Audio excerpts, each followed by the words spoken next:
வசதியாகத்தான் இருக்கிறது மகனே. நீ கொண்டு வந்து சேர்த்த முதியோர் இல்லம்.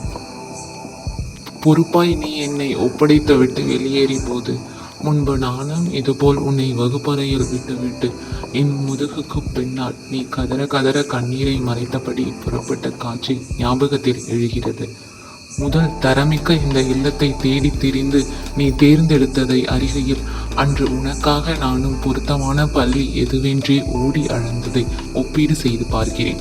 இதுவரையில் ஒரு முறையேனும் என் முகம் பார்க்க நீ வராமல் போனாலும் என் பராமரிப்பிற்கான மாதத் தொகையை மறக்காமல் அனுப்பி வைப்பதற்கு மனம் மகிழ்ச்சி அடைகிறது.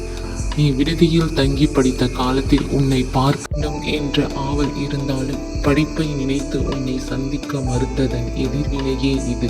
இப்போது நினைக்கிறேன், இளம் வயதில் நீ சிறுக சிறுக சேமித்த அனுபவத்தை என் முதுமை பருவத்தில் மொத்தமாக எனக்கே செலவு செய்கிறாய்.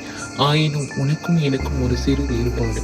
நான் கற்றுக் கொடுத்தேன் உனக்கு வாழ்க்கை இதுதான் என, நீ கற்றுக் கொடுக்கிறாய் எனக்கு உறவு இதுதான் என்று. இந்த கவிதையை படித்ததும் கண்கள் குழமாகின்றது. தாய் தந்தை மீது பாசம் உள்ள ஒவ்வொருவரும் பகிர வேண்டிய பதிவு இது. வாசித்தவுடன் பதிவிடுகிறேன்.